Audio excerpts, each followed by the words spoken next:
Hello everyone. आज हम शुरू कर रहे हैं क्लासिक साइंस का पहला चैप्टर जो कि है the wonderful world of science. ये साइंस का पहला चैप्टर है जिसमें हम साइंस का इंट्रोडक्शन जानेंगे और हम सीखेंगे कि साइंस क्या है और कैसे ये हमारे आसपास की दुनिया को समझने में हेल्प करती है। तो सबसे पहले देखते हैं व्हाट इज साइंस। तो साइंस एक तरीका है दुनिया को समझने का। ये हमारी क्यूरियोसिटी यानी कि हमारी जिज्ञासा और क्वेश्चन से शुरू होती है। तो सबसे पहले किसी चीज़ को जब हम ऑब्जर्व करते हैं, एक्सपेरिमेंट करते हैं और फिर सीखते हैं कि कैसे चीज़ें काम करती हैं। तो हमारे आसपास का इन्वायरमेंट जिसमें प्लांट्स, एनिमल्स, रिवर्स या इवन हमारी बॉडी, ये सभी चीज़ें साइंस से समझ में आती हैं। तो साइंस में दो मेन टूल्स होते हैं, ऑब्जर्वेशन और एक्सपेरिमेंट।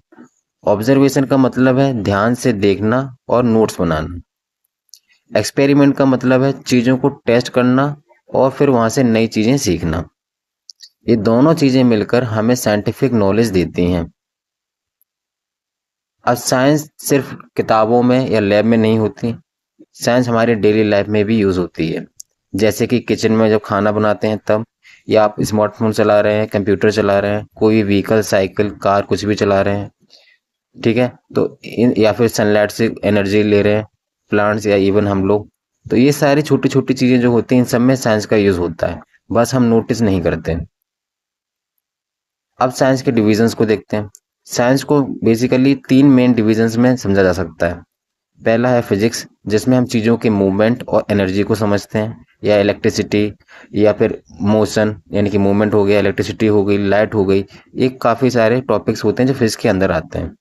केमिस्ट्री में हम लोग चीज़ों के कंपोजिशन, रिएक्शंस, इन सबको देखते हैं। बायोलॉजी यानी कि जीव जंतु, प्लांट्स और ह्यूमन बॉडी के बारे में सीखना। तो ये मेन डिविजन्स हैं जो हमारी अंडरस्टैंडिंग को और भी ज़्यादा स्ट्रॉन्ग बनाते हैं। और आगे आने वाले हायर क्लासेस में इन सब के जो डिविजन्स हैं, इन सब के डिविजन्स के जो अंदर टॉपिक्स आते हैं, उन सबको डिटेल में हम लोग आगे जानेंगे। अब देखते हैं कि हाउ साइंटिस्ट वर्क। साइंटिस्ट दुनिया को समझने के लिए क्या करते हैं, उनके पास में पहले क्यूरियोसिटी होती है। तो वो पहले ऑब्जर्व करते हैं चीज़ों को, उसके बाद में एक्सपेरिमेंट करते हैं एंड देन वहाँ से फिर नई डिस्कवरीज क्रिएट करते हैं।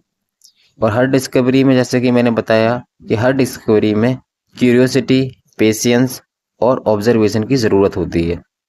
जैसे एक साइंटिस्ट प्लांट्स के ग्रोथ को स्टडी करता है या एनिमल्स के बिहेवियर को नोट करता है। तो हम समरी देख लेते हैं इस चैप्टर की। आज हमने क्या जाना। तो आज हमने सीखा कि साइंस क्या है और कैसे काम करती है, ऑब्जर्वेशन और एक्सपेरिमेंट के इंपॉर्टेंस को समझा, साइंस के डेली यूजेस के बारे में जाना और साइंस के डिविजन्स को जाना, फिजिक्स, केमिस्ट्री एंड बायोलॉजी। अगले वीडियो में हम डिटेल में एग्जाम्पल्स और एक्टिविटीज़ के साथ और भी ज़्यादा चीज़ों को एक्सप्लोर करेंगे। साइंस सच में एक वंडरफुल वर्ल्ड है जो हर जगह है, बस हम ऑब्जर्व करें या ना करें।